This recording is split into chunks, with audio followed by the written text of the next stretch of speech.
Welcome back to another segment of Ask Dr. Steve. My name is Dan Mucci, and I am the Mission Advancement Director here at CNA. And today we are going to examine the topic of parents placing too much pressure on their child or athlete.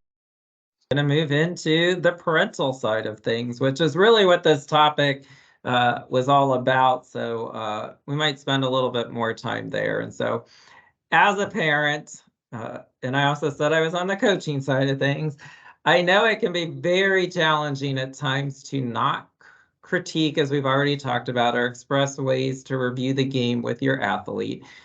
And even though I gave advice as a coach to just support your kid while you're there and enjoy watching them play, parents also aren't in practice, so we always don't know what's taking place, and we only have game time to actually evaluate prospectively, like why one kid's playing over another kid. So how can a parent place all this in perspective when really you kind of only know half the battle, unless your athlete is very talkative when they come home from practice and kind of cues you in on what's taking place? Yeah, so a lot here that I'm assuming we'll continue to dive in as we progress through these questions.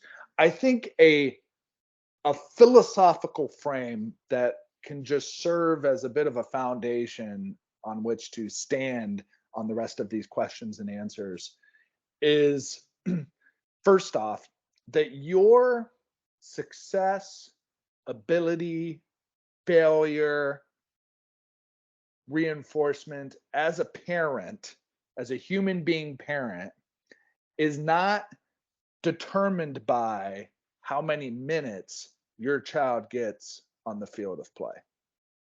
And so I think a lot of this internal struggle sometimes is parents having the psychological umbilical cord to their children. And somehow, yes, they want what's best for Timmy or Susie. And in some ways, they feel their own sense of ego and accomplishment thrive when their child is doing well and take maybe a negative impact when their child is not doing so well, which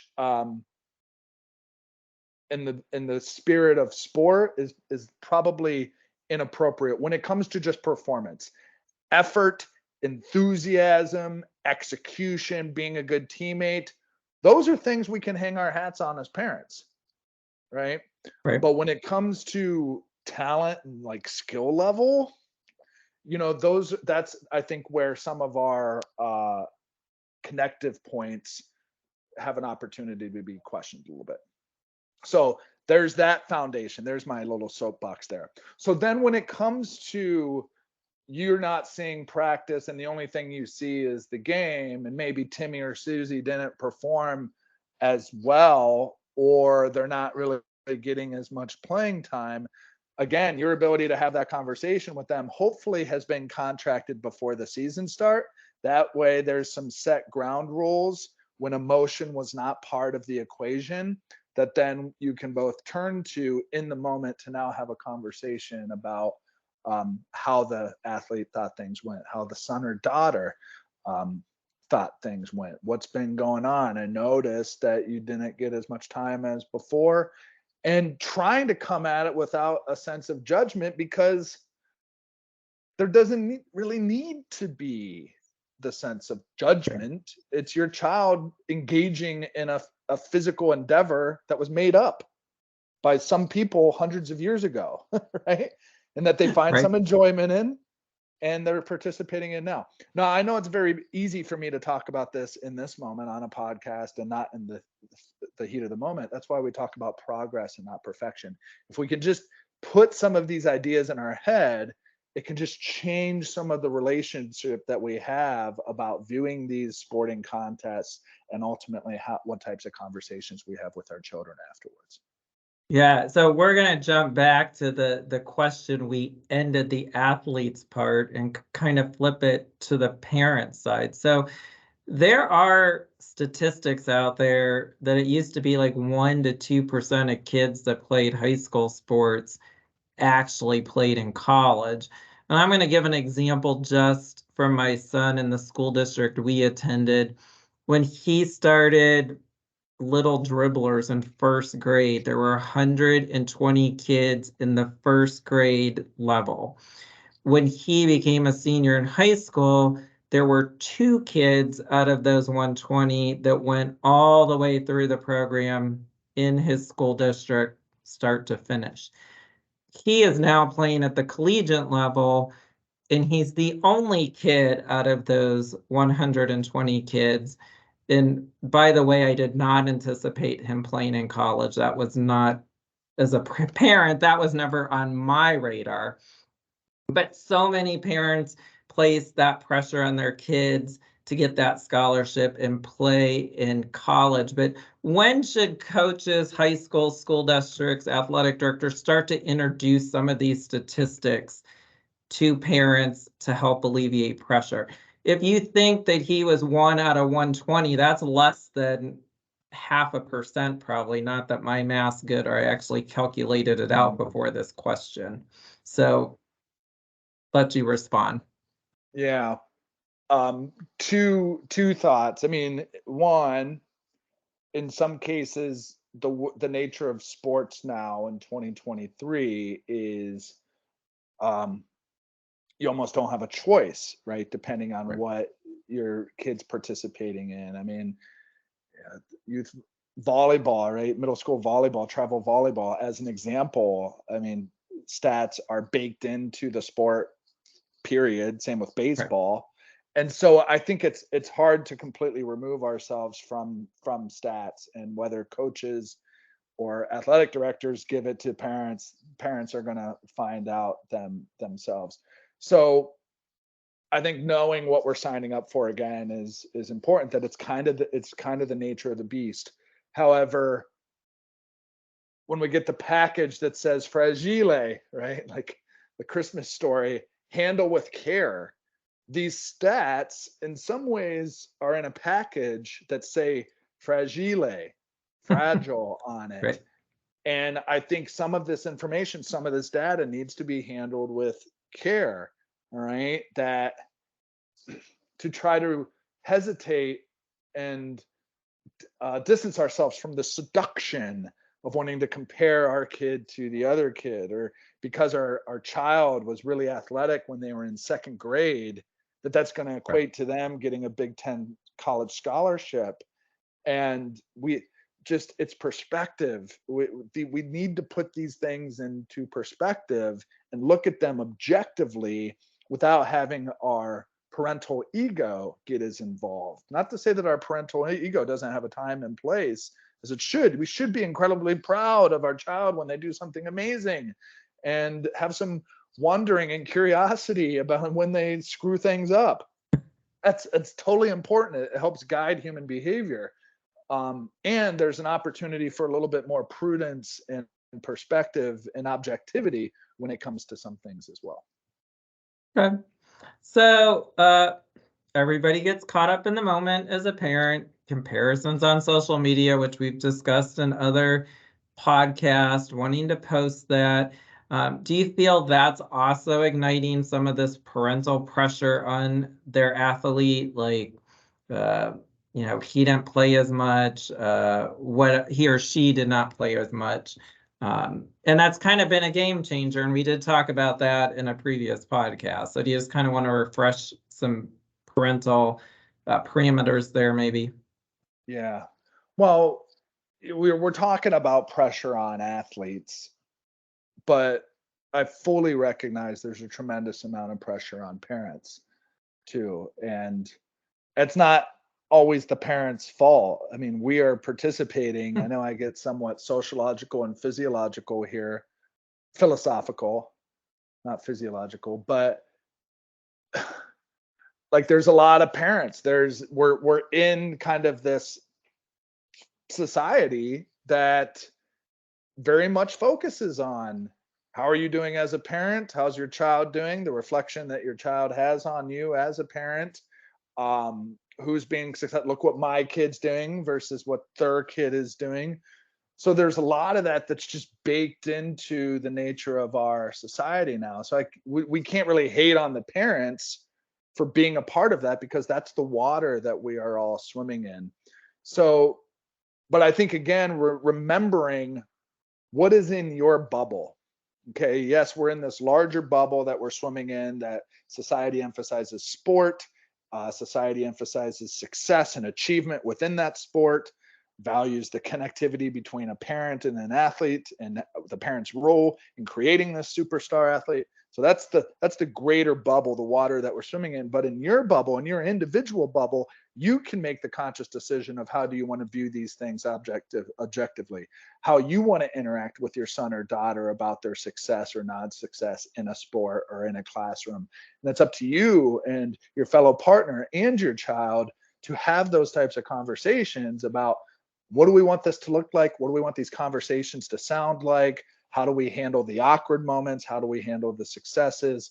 And that, I think, is the good practice. What is in your bubble that you can influence and have some control over?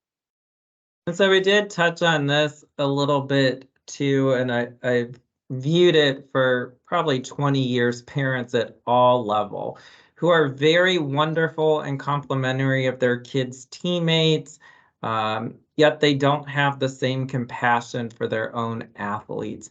And how can parents really turn that focus around to be the positive, supportive individuals they should be at these events? And again, it's not 100% of the parents, it's probably really like 10% of the parents, but 10% still not a good number.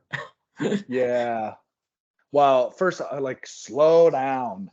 In order for a change of perspective or philosophy to have a shot, we need to slow down our amygdala, and not and reduce the likelihood of getting so hyped up that we just go back to pre-existing behavior. So slow down and ask yourself, if you were an athlete, would you want your parents to come at you in the way that you're coming at your athlete? Fair. Right? If another set of parents said things and interacted with your student athlete in the way that you are, would you tell those parents to go to hell or stop that? So empathy is massive, and the golden rule, like putting yourself into the shoes of the other person, but you got to slow down and take a breather before you're able to actually engage in that mental gymnastic. And I don't think we do a good enough job of that. We don't do a good enough job of that with ourselves. I mean, we say some pretty negative things to ourselves. And an old trick in psychology is, would you say the same things to of yourself? That would you say that to a friend? You're like, oh my God, I'd never say that to a friend. Well, then why are you saying it to yourself? I think parents can do the same mental gymnastic as well. Would I want other parents communicating to my child like that? Would I want my parents communicating to me like that when I used to be a student athlete? So I think that empathy, that mental gymnastic can go a long way. Yeah. So could some of the pressure that parents put on their kids to do better, play more, be part of the parent's personality trait that's just filtering over into their student athlete? Like dad gets mad at everything, so of course he's going to get mad at the game. And if that is the case, then again, how can the parents kind of flip that perspective a little bit? Wherever you go, there you are. Whether it's at work, at home, or in the stands, wherever you go, there you are. And so I think it's just very important. A lot of parents won't do this, but it's just very important to do a little deep diving into, what is the relationship that I have with in this case, my child's sporting behavior. When do I get triggered, very positively or very negatively, with like anger? And I don't mean negatively to be judgmental, but just Right. to represent the other side of the coin. And take a moment and like reflect, where is some of this stuff coming from? And is wherever that stuff's coming from, is it appropriate? Like, is it continual? Are those the continued patterns of behavior that you want to engage in? Getting so upset when your child doesn't get the play time that you think he or she deserves, getting so upset, and then, gossiping about other parents and their kids, to other family members or whatever. Like, what is behind that? And again, no judgment, because it's coming from somewhere, coming from society, coming from our own parents, coming from, whatever, Right. other coaches. I'm not throwing shade, I'm not hating, but it's, again, intentional. Understand where some of these things are coming from, and then being more intentional about, okay, is this really serving the situation? Is my anger serving the situation? Is my running to the coach and asking a bunch of questions serving the situation? Is me critiquing my child as soon as they get into the car serving the situation? And I just think, whether parents, coaches, athletes, we as humans, we would just need to like open our eyes a little bit to the behaviors that we sometimes engage in, and ask, like, is what I'm doing serving this situation in a positive way? Yes or no? And boy, I think if we just slow down to do enough of that, I think some of this pressure, the appropriate pressure, could remain, and some of the extra BS pressure could start to reduce, and then we could just actually thrive and enjoy the various things that we do, in this case, sport. It's about 10 years ago, again, when I was coaching and my son played, the best advice I gave parents in pregame meetings was just to tell their kid after the game, I enjoyed watching you play. In this case, he was a boy, so but basically had all boys on my team and not females. But if parents went in more with that philosophy or perspective, do you think a lot of that pressure then would also be alleviated, because they're really just there to enjoy their kid? I think so. I mean, again, we're probably not ever going to be able to fully. I'd love to be in this Nirvana and Pollyanna type of perspective, but I get it. It's so seductive to say, "Oh, you missed that foul shot. Hey, guess we got to go back into the driveway," right? Like, I understand just how seductive that is. But to your point, wow, you worked so hard. I noticed that effort that you were giving when you chased that guy down. That was incredible. Or, wow, you were really laughing with your catcher during that softball in between the innings. It was so cool to see you having all that fun with Melissa. Yeah, those things I think are, maybe they aren't the only thing that we ever reinforce or bring up, but boy, I think the ratio is skewed big time, to where we focus on stats and outcomes versus some of these more effort, enjoyable communication, teamwork types of things that get missed. Bring a little bit more of that into the equation, and then your son or daughter will start to recognize that this isn't only about wins and losses. This is also about how I'm showing up as a charactered individual participating in this sport. And as I said, I struggle with some of these 50-50 as a parent, as also having been, again, just on the youth side of coaching. And I can say I treated my daughter's cheerleading much differently sometimes than I treated my son's football, baseball, or basketball games. So as a parent, I know it's a struggle, and I've kind of been through it. But is there any other advice you'd like to offer parents on this particular topic? When in doubt, just put yourself into the shoes of the other person. When in doubt, put yourself into the cleats, right? Into the leotard, into the swimsuit of the other person, and ask yourself, how would I want to be interacted with or communicated with based on this situation? And if you still think that you need to pull the rug out from underneath them or whatever, then, okay. But I would imagine 9 times out of 10, maybe you'd want the conversation to be delayed, handed on more of a fragile package, served up on a foundation of care, love, and support. So keep that in mind, I guess, would be some final thoughts. All right, we've come to the end, but is there anything else you'd like to add, either for a coach, an athlete, or a parent, about alleviating some of this pressure that as you said, seems to have magnified in the last few years.